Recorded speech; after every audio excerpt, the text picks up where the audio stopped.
crazy Catholic teaching that passed into the Protestant churches has now gone into independent Baptist churches. It's basically a cult, C-U-L-T, cult. And the main ringleader of this mess is out in Tempe, Arizona. I went to Anderson College for 3 years, dropped out. His name is Stephen Anderson. He pastors a church called Faithful Word Baptist Church. kjv-only, soul winning, which they get their foot in a lot of doors with those two positions. And they have basically jump-started satellite churches all across the country. And these people are crazy. They try to split up churches. They preach against repentance. They preach against the pre-tribulation rapture.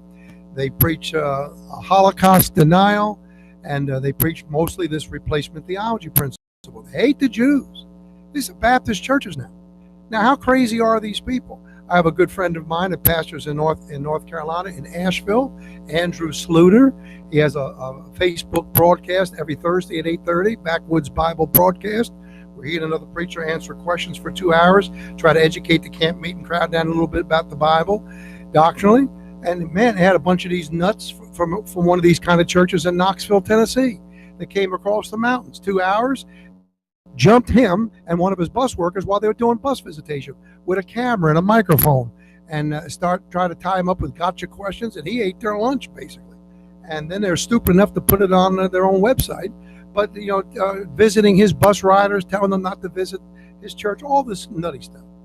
The other day, some of you may know Sam Gipp, the evangelist. 15 of them showed up at his church in Ohio the other day, knocking on the door with cameras. This is supposedly an independent Baptist work, jumping all these preachers and trying to disrupt their churches. Gail Ripplinger, been sick for many, many years. Her son-in-law and daughter live nearby the mom there in Virginia. A whole bunch of them showed up ringing their doorbell the other day in Virginia. They come to my house, it's going to be trouble. Our son's a deputy sheriff there in the county. He'll come swinging by in an unmarked car in about 2 seconds. That's the mess we're dealing with, okay?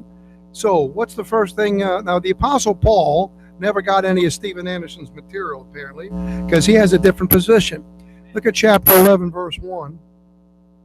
I say then, hath God cast away his people? See, there's a simple enough question.